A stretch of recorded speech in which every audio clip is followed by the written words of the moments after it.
This is the experiment for frequency of AC mains. Actually, in bridge rectifier, I have already told you that frequency of the AC mains which we are using in India is 50 Hertz and its voltage is 230 volts. So it is known, but we are going to perform the experiment using the apparatus for finding the same value of the frequency. First of all, you should be very clear with the concept of frequency. As you know the difference between AC and DC.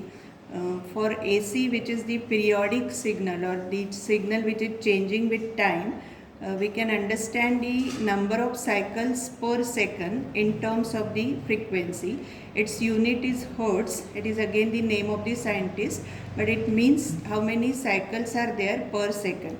And it can be studied in terms of various units like kilohertz or megahertz. That depends on whether we are dealing with 10 raised to 3 for kilo and 10 raised to 6 for mega as usual.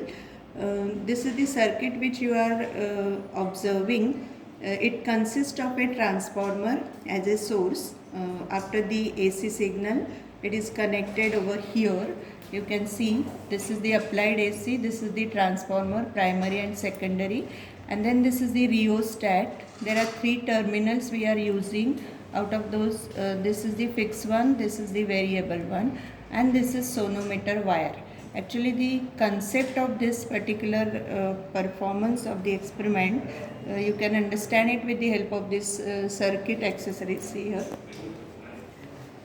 This is the source which we are using and how it is connected, like the positive is connected directly to the wire. Then this is the negative which is connected to fixed terminal of the rheostat. Then the variable terminal of the rheostat is again connected to this wire.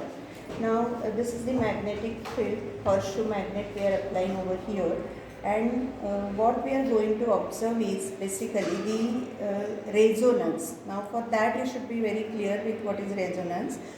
Actually we are applying a original signal with 50 Hz. So it has got its own frequency, and because of the periodic force over here, this periodic force will be experienced by this wire, and when the original frequency and applied frequency becomes equal, then what happens is the resonance. Because of that, we will see that the wire will be vigorously vibrating.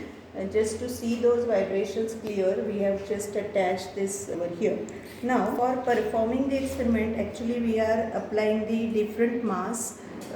As the mass will be increased, you will see that there will be the change in length required for the particular vibration, means required for the resonance.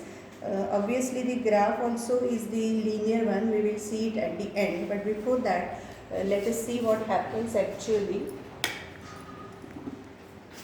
See here, initially I am keeping these two knife edges at different points so that we can just see this wire over here, and as I am adjusting this knife edges at a particular length, you will see the vibration. See here.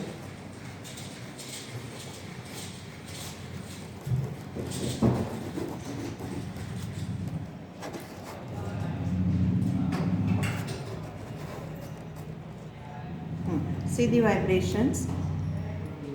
So this is the condition of resonance. If we change the mass, then obviously this length has to be changed.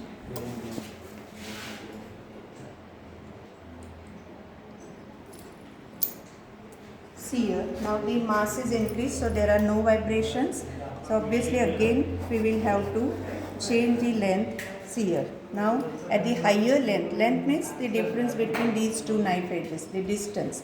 So according to this, you can very easily understand that as the mass increases, the length also increases. Now see, this is the nature of the graph. You have to find out the different lengths and accordingly you will plot the graph of m versus L square. Now this is linear, means as the length increases as the mass increases. Finally, you can find out the value with the help of graph, like since we are plotting the graph of m versus L square, your slope will be m by L square.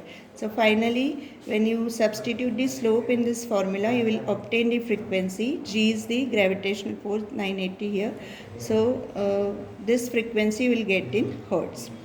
Thank you.